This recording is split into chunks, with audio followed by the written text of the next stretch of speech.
प्रयागराज में चल रहे महाकुंभ में मौनी अमावस्या के दिन एक दुखद हादसा हो गया है। इस भगदड़ में 30 श्रद्धालुओं की मौत हुई है और करीब 20 घायल हो गए हैं।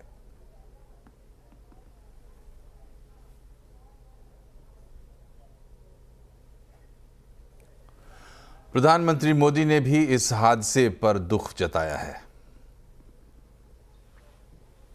प्रशासन ने तत्काल राहत और बचाव कार्य करते हुए ग्रीन कॉरिडोर बनाया और एम्बुलेंस के माध्यम से लगभग 90 घायलों को अस्पताल तक पहुंचाया, परंतु इसमें से दुर्भाग्यपूर्ण तरीके से 30 श्रद्धालुओं की दुखद मृत्यु हो गई है। 30 इनमें से 25 की पहचान हो चुकी है और शेष की शिनाख्त की जानी बाकी है।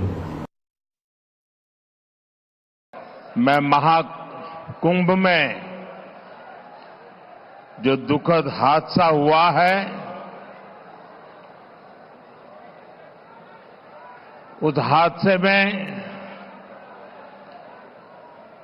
हमें कुछ पुण्यात्माओं को खोना पड़ा है। कई लोगों को चोटें भी आई हैं। मैं प्रभावित परिवारों के प्रति संवेदना व्यक्त करता हूं और घायलों के जल्द स्वस्थ होने की कामना करता हूं। मैं यूपी सरकार के साथ निरंतर संपर्क में हूं। इधर यूपी के मुख्यमंत्री योगी आदित्यनाथ ने श्रद्धालुओं से अपील की है कि वो अफवाहों पर ध्यान ना दें। श्रद्धालु जिस घाट के पास हैं वहीं स्नान करें और प्रशासन के निर्देशों का पालन करें। मेरी अपील है पूरे प्रदेशवासियों से, पूरे देशवासियों से और सभी श्रद्धालुओं से भी, सभी पूज्य संतों से भी, कि अफवाह पर कोई ध्यान न दें, संयम से काम लें। कोई भी व्यक्ति नकारात्मक अफवाह फैलाने का प्रयास करेगा, उस प्रकार से नुकसान हो सकता है। और जहां पर हैं आप, लगभग 15 से 20 किलोमीटर के दायरे में अस्थायी घाट बनाए गए हैं, उसमें कहीं भी वे स्नान कर सकते हैं। आवश्यक नहीं कि संगम नोच की तरफ ही आएं। गृह मंत्री अमित शाह ने महाकुंभ में हादसे पर दुख जताया। उन्होंने एक्स पर पोस्ट किया है कि महाकुंभ में हुए दुखद हादसे से अत्यंत व्यथित हैं। इस दुर्घटना में जिन लोगों ने अपनों को खोया है, उनके प्रति अपनी संवेदनाएं व्यक्त करता हूं। ईश्वर उन्हें ये दुख सहने की शक्ति दे। प्रशासन घायलों को अस्पताल में उपचार दे रहा है। उत्तर प्रदेश के मुख्यमंत्री और स्थानीय प्रशासन के साथ लगातार संपर्क में हूं।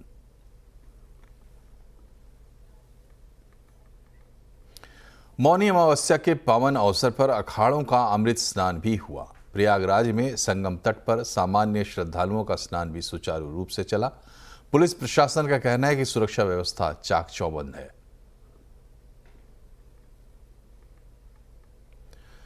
इधर महाकुंभ में भगदड़ को लेकर सियासत भी शुरू हो गई है। विपक्षी दलों के नेता महाकुंभ में हुए हादसे पर दुख जताते हुए योगी सरकार पर हमला भी बोल रहे हैं और महाकुंभ की व्यवस्था पर सवाल उठा रहे हैं।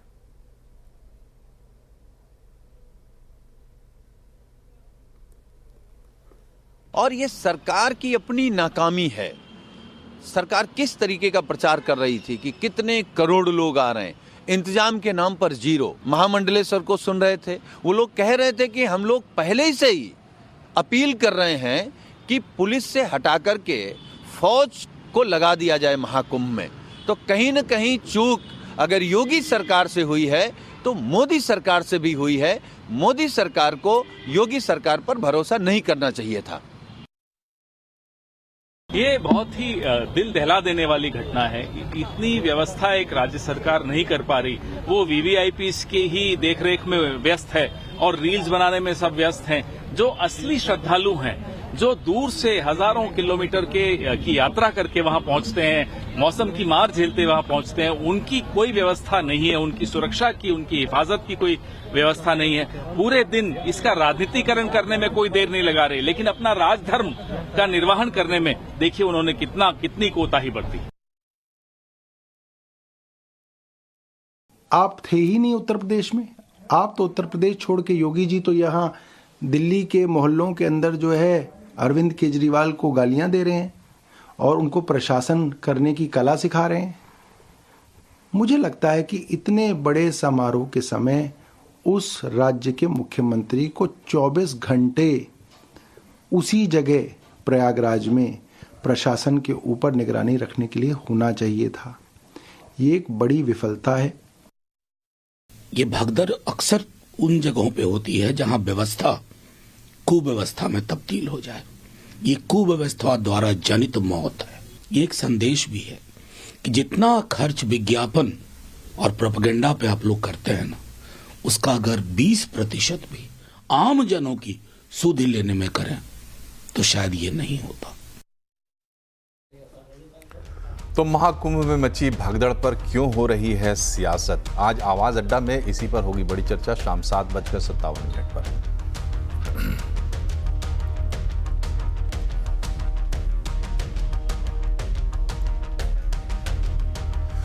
और अब देखते हैं बजट से जुड़ी हुई खबरें।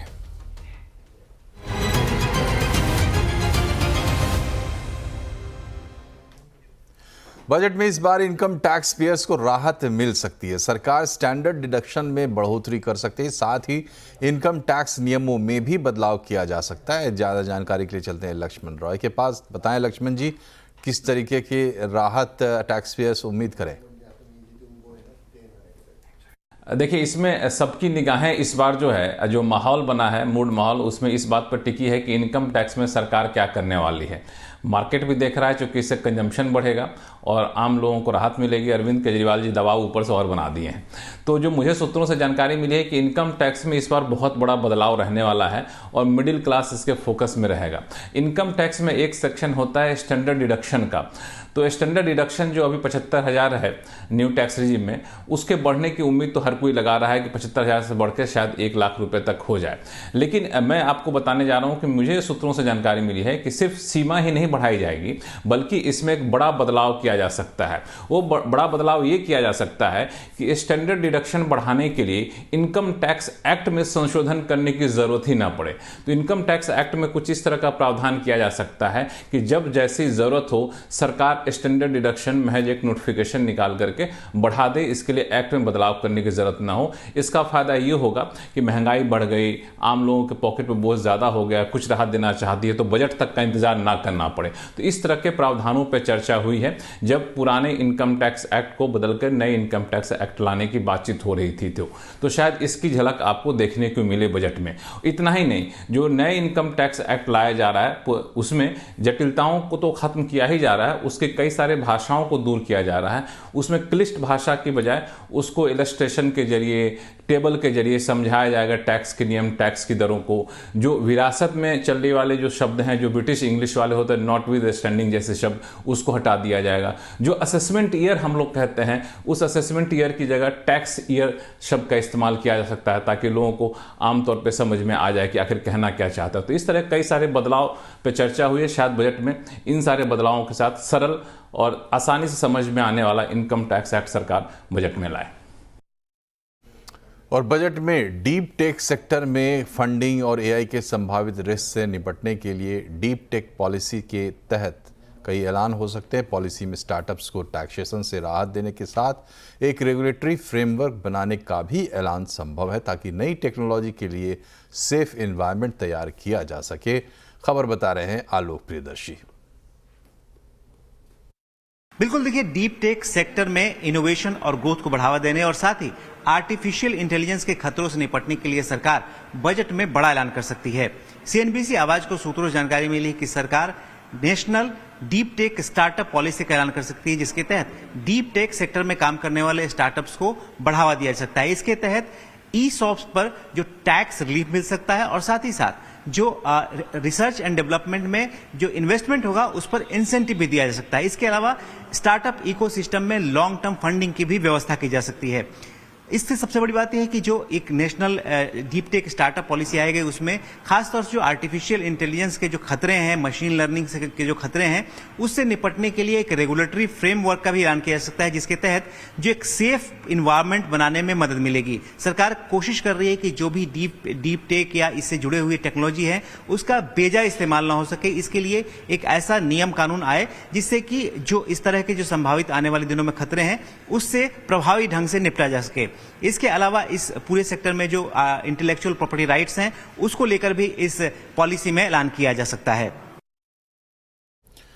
और बजट में रोजगार बढ़ाने पर खास फोकस हो सकता है। सूत्रों के मुताबिक एम्प्लॉयमेंट लिंक्ड इंसेंटिव स्कीम और पीएम इंटर्नशिप स्कीम को और आकर्षक बनाया जा सकता है। पूरी खबर जानने के लिए एक बार फिर से चलते हैं लक्ष्मण राय के पास। बताएं लक्ष्मण जी। देखिए, दरअसल ELI यानी एम्प्लॉयमेंट लिंक्ड इंसेंटिव स्कीम को सरकार ने पिछले बजट में लॉन्च किया था और अब मुझे सूत्र बता रहे हैं कि इस स्कीम का सरकार दायरा बढ़ा सकती है और उसको आकर्षक बनाने के लिए कई सारे कदम उठा सकती है। मिसाल के तौर पर एम्प्लॉयमेंट लिंक्ड इंसेंटिव स्कीम के तहत एम्प्लॉय और एम्प्लॉयर को सरकार इंसेंटिव देती है, तो उस इंसेंटिव की रकम बढ़ाना और उसका दायरा बढ़ाना सरकार के लक्ष्य में है और इस प्रस्ताव पर सरकार विचार कर रही है। और इस स्कीम के तहत 1.75 करोड़ लोगों को नए कारोबारी साल में रोजगार देने का सरकार लक्ष्य भी रह सकती है। इसी तरह से एक स्कीम है जिसको कहते हैं इंटर्नशिप स्कीम। इस इंटर्नशिप स्कीम के तहत इसमें सरकार इसको भी इंसेंटिव इसका बढ़ा सकती है और इसमें जो लोग इंटर्नशिप स्कीम के लिए अप्लाई करते हैं, अगर उनको इंटर्नशिप नहीं मिल पाता है 6 महीने या साल भर बाद, तब भी उनको भत्ते का हकदार माना जा सकता है। 5,000 या 6,000 रुपये भत्ता दिया जा सकता है। तो इस तरह के कुछ खास कदम बजट में आपको रोजगार बढ़ाने के लिए देखने को मिल सकते हैं और इसका मुख्य मकसद ये है कि रोजगार के मौके बढ़ाए जाएंगे तो जाहिर तौर पे लोगों के हाथ में पैसा आएगा और फिर इससे कंजम्पशन ग्रोथ को भी बढ़ावा दिया जाएगा। तो ये एक बड़ा नज़रिया है जिसकी झलक आपको बजट में देखने को मिल सकती है। जी, तो बजट की खबरें एक के बाद एक आपको बता रहे हैं।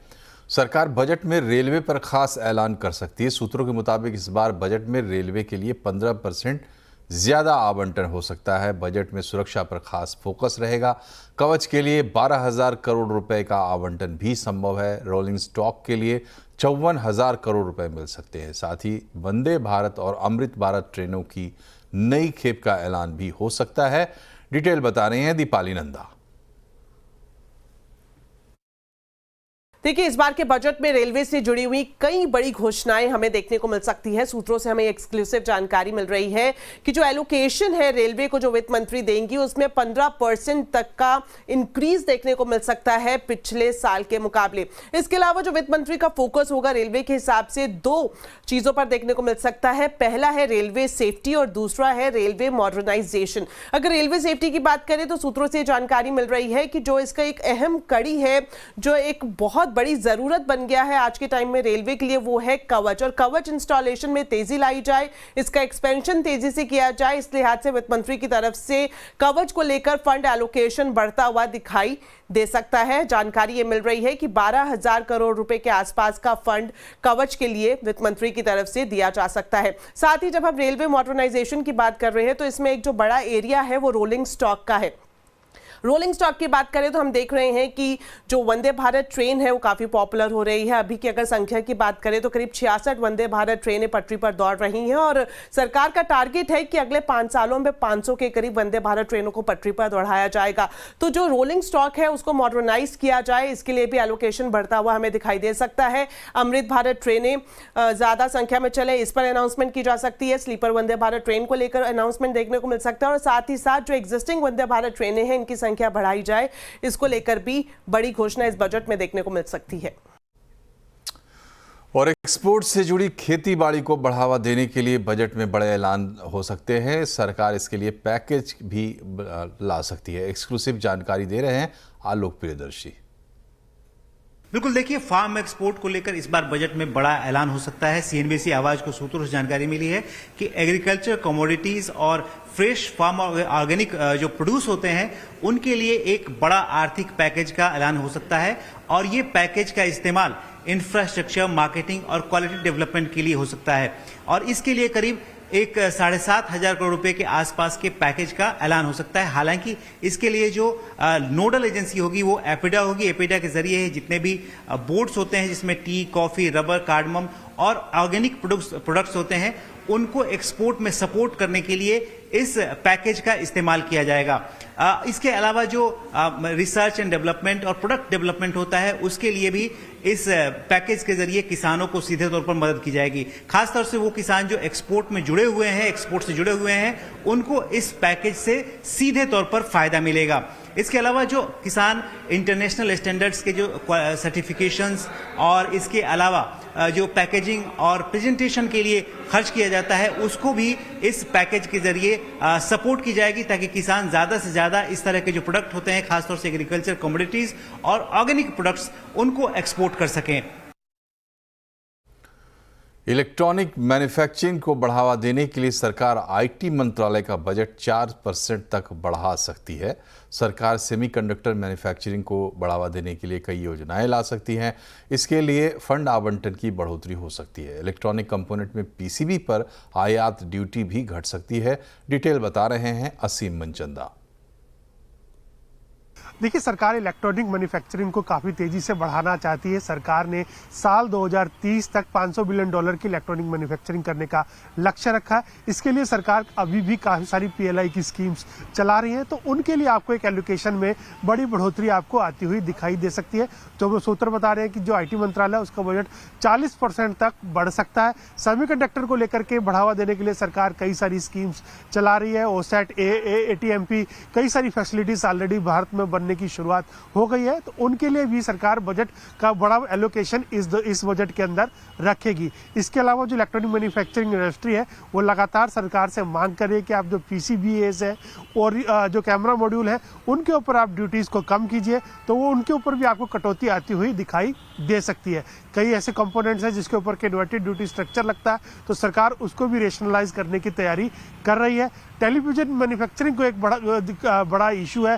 सरकार ये चाहती है कि जो कंपनियां हैं वो भारत के अंदर ही डिस्प्ले मैन्युफैक्चरिंग करें, तो इसके लिए जो ओपन सेल के ऊपर 2.5% के आसपास की ड्यूटी लगती है उसके अंदर भी कटौती आपको देखने को मिल सकती है। आर्टिफिशियल इंटेलिजेंस मिशन के ऊपर सरकार का बड़ा ही फोकस शुरू से ही रहा, तो उसका बजट भी इस साल आपको दोगुना होने को देखने को मिल सकता है। तो ये सारी बड़ी तैयारियां हैं जिससे कि भारत में इलेक्ट्रॉनिक मैन्युफैक्चरिंग को बूस्ट मिलेगा। तो यहाँ एक छोटे से ब्रेक के लिए रुक रहे हैं, लेकिन तुरंत हाजिर होते हैं खबरें भी और भी बने रहिए हमारे साथ।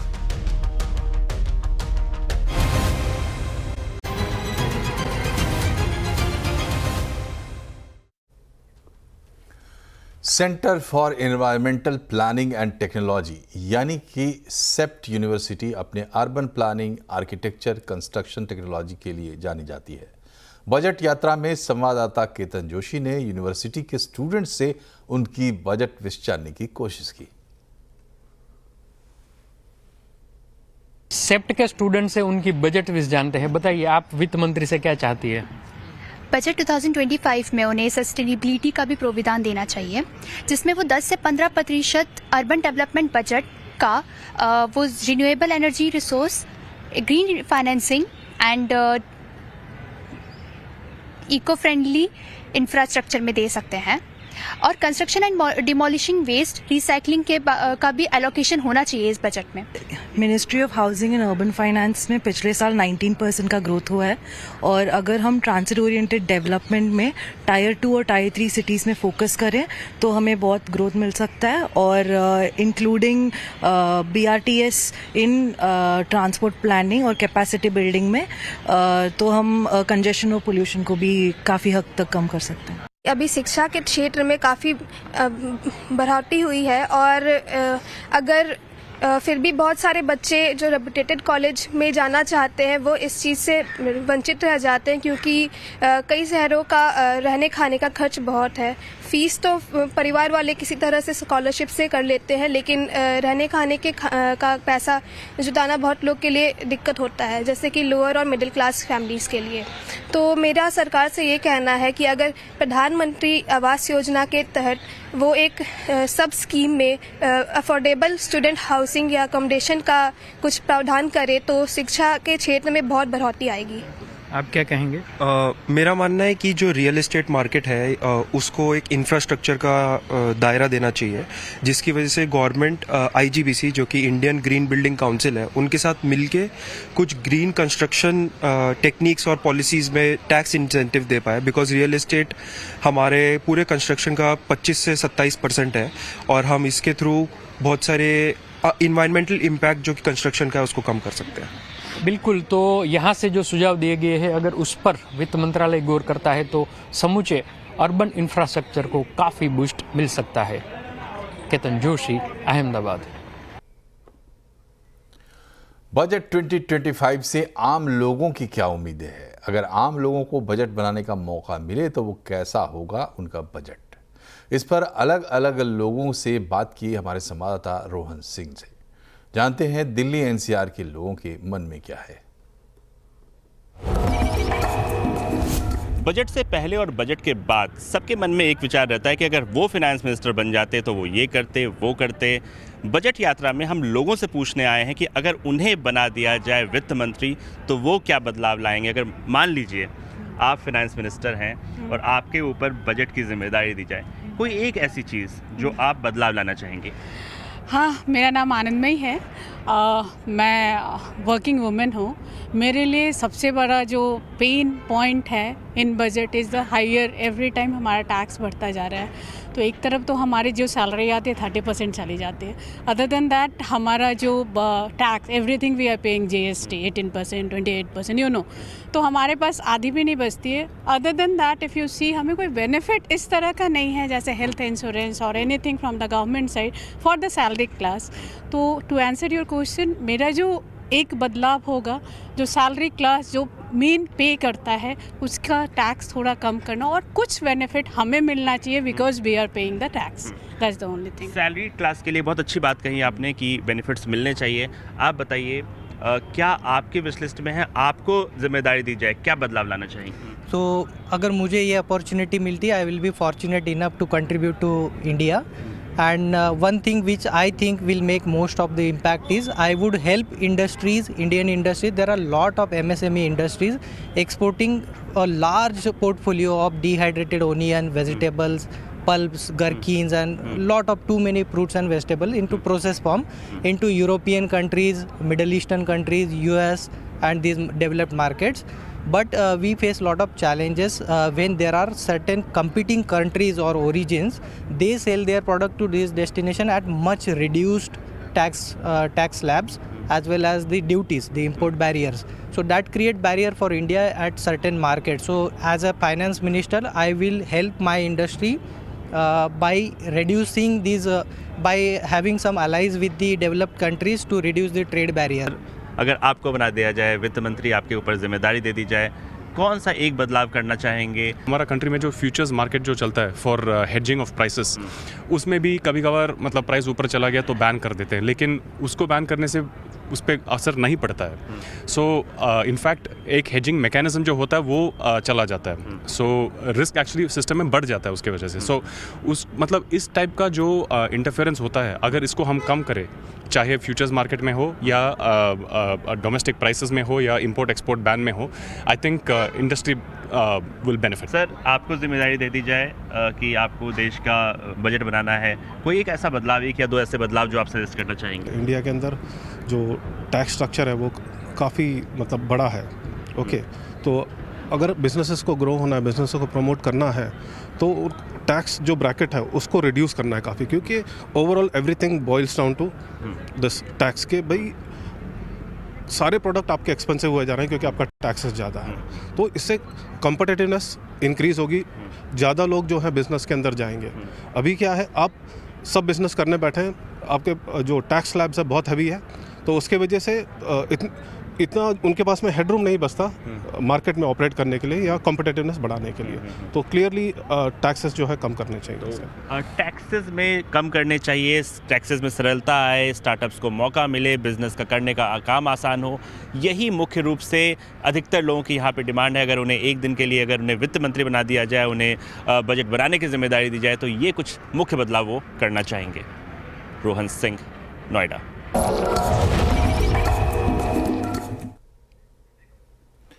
और बुलेटिन में इसी के साथ फिलहाल इतना ही। आप खबरों पर अपडेट रहिए, CNBC आवाज से जुड़े रहिए हमारे सोशल मीडिया हैंडल्स के जरिए। नमस्कार।